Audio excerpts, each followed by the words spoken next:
चीजें देश को लूट कर तो ये खा चुके हैं, देश को इन्होंने बर्बाद कर दिया है। अब ये अत्याचारों पर आ गए हैं, ये महिलाओं को नहीं छोड़ रहे हैं, ये बच्चों को नहीं छोड़ रहे हैं, ये इन्होंने शिक्षा खत्म कर दी, सब कुछ खत्म कर दिया है। तो मोदी जी मन की बात करते हैं, उन्हें जन की बात करनी पड़ेगी। ऐसे तो मोदी जी बड़े बड़े डंके बजाते हैं बेटी बचाओ बेटी पढ़ाओ की, तो कहाँ बेटी पढ़ रही है और कहाँ बेटी बच रही है? आप बताओ, मणिपुर में महिलाओं को नग्न घुमाया जा रहा है, उनके साथ अत्याचार हो रहा है, रेप हो रहा है, तो बेटी कैसे पढ़ेगी और कैसे बचता है? मेरे घर की बेटियों के साथ भी हो सकता है। कौन बहन बेटी सुरक्षित है? ये कहते हैं बेटी बचाओ बेटी पढ़ाओ, क्या सुरक्षित है हमारे देश में बेटियां? देश का सबसे बड़ा दुर्भाग्य है कि हमें ऐसा प्रधानमंत्री है। मोदी जी के खिलाफ अब जनता को हथियार उठाना पड़ेगा। अगर मोदी जी नहीं गए देश से तो देश में मारकाट मचेगी, देश के हालात बहुत बुरे हो जाएंगे।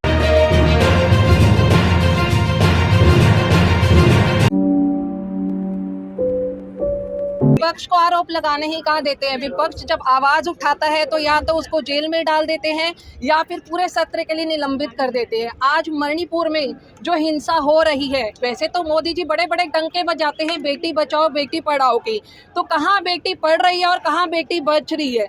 आप बताओ, मणिपुर में महिलाओं को नग्न घुमाया जा रहा है, उनके साथ अत्याचार हो रहा है, रेप हो रहा है, तो बेटी कैसे पढ़ेगी और कैसे बचेगी? जब कह रहे हैं कि दुख है बख्शा नहीं जाएगा, क्या चीज दुख है मणिपुर पर, लेकिन 36 सेकंड बोले कब एक्शन होगा? मणिपुर में मोदी जी की ही सरकार है, बीजेपी सरकार है। जब बीजेपी सरकार होने के बाद भी वहाँ पर कुछ नहीं किया जा रहा, तो ऐसी सरकार को तो निरस्त कर देना चाहिए। या आरोपी गिरफ्तार हुए हैं 6 गिरफ्तार हो रहे। जब यह जून में एनसीडब्ल्यू की शिकायत की गई थी, तब क्यों नहीं मोदी जी ने वहां पर एक्शन लिया था? ये बताइए ना।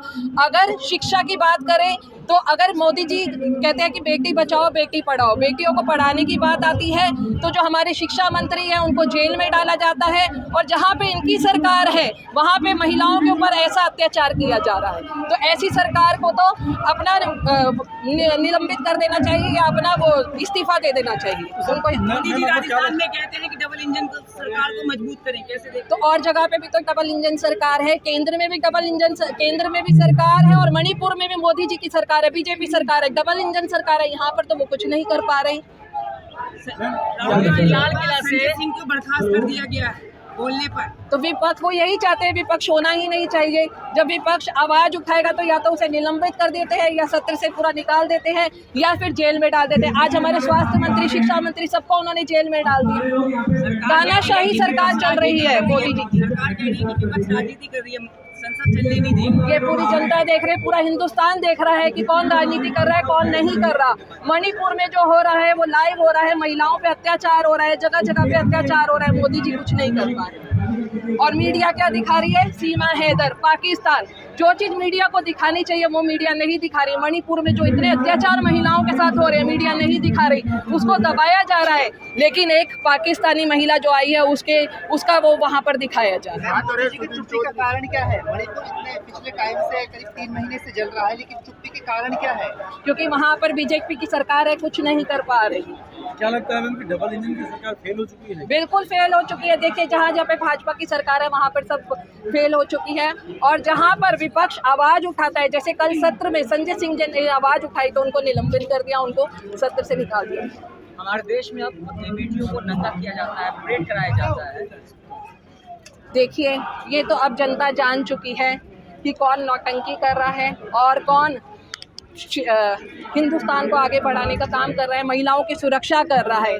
बेटी बचाओ बेटी पढ़ाओ सिर्फ एक उनका नारा रह गया है, कहीं पर भी बेटियों के प्रोटेक्शन नहीं है, बेटियां कहीं पर भी सुरक्षित नहीं है। फिर भी कहा जाता है देश सुरक्षित हाथों में है।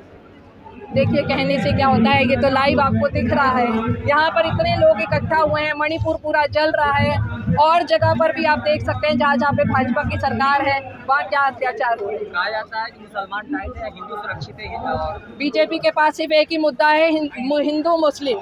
जब चुनाव आते हैं या वैसे होता है तो वो हिंदू मुस्लिम का ही एक मुद्दा उठाते हैं, उनके पास और कोई मुद्दा नहीं है। अगर उनसे मुद्दों की बात की जाए तो वो एक ही हिंदू मुस्लिम, हिंदुत्व, यही बातें करते हैं। देश में जो चल रहा है उन मुद्दों पे वो कोई बात नहीं। क्या लगता है राम राज्य जो है, स्थापित की बात जो है, ये सब जो जितनी भी घटनाएं हो रही है वो खत्म हो जाएगी? देखिए, ये घटना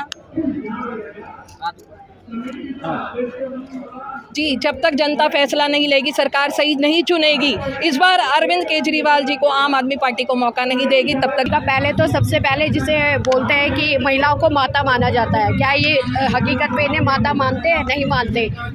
उनके साथ अन्याय हुआ है, अत्याचार हुआ है, उसके खिलाफ यहाँ पर महिलाएं आई हैं।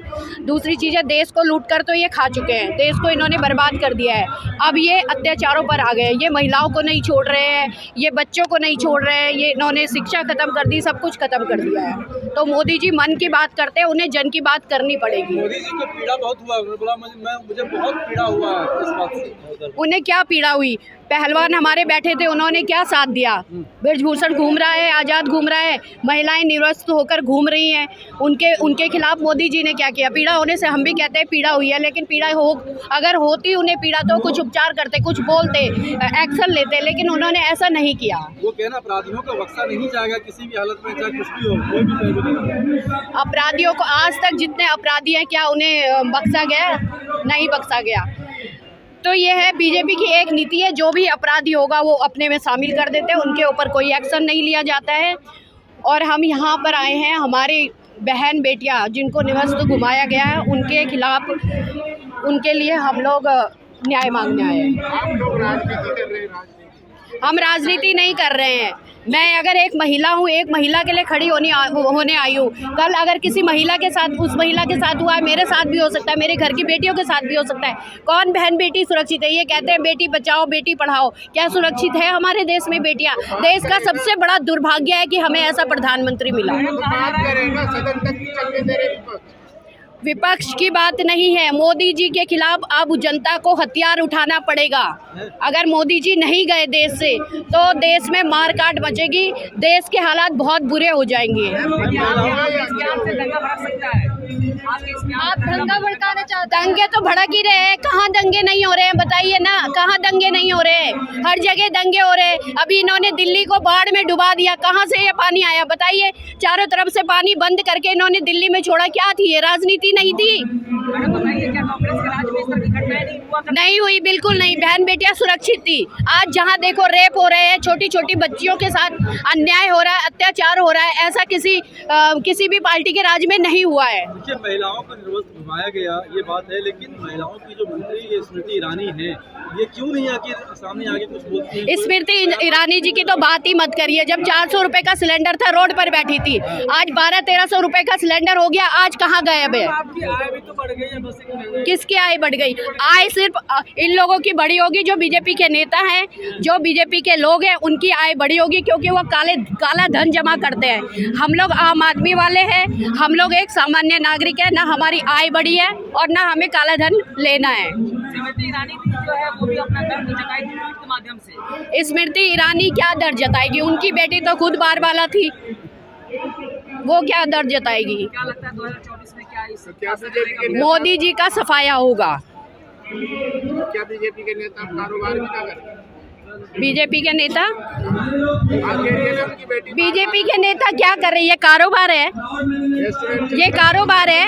नशे में लोग डूबे पड़े हैं। आइए हम एरिया में घुमाते हैं, छोटे छोटे बच्चे नशे में डूबे हुए हैं, पुलिस उनका साथ दे रही है। अगर हम जाते हैं, हम जैसे लोगों को गिरफ्तार कर देते हैं। क्यों? क्योंकि बड़े बड़े नेता ही ये कारोबार कर रहे हैं। इनकी नीति है कि नशे में डुबा दो। वो नेट जो जियो का चलाया, अंबाजी नेट चल गया है, ना पढ़ेगा इंडिया और ना सवाल करेगा इंडिया। शराब फ्री करने का तो दिल्ली सरकार पर है ना। दिल्ली सरकार का शराब फ्री करने की जो नीति है बता रहे हैं, इसमें भी बड़े बड़े जो ये शराब माफिया है, उन्होंने दिल्ली में शराब फ्री की थी। ये MCD उस समय बीजेपी के अंडर में थी, तो ये लाइसेंस किसने दिया?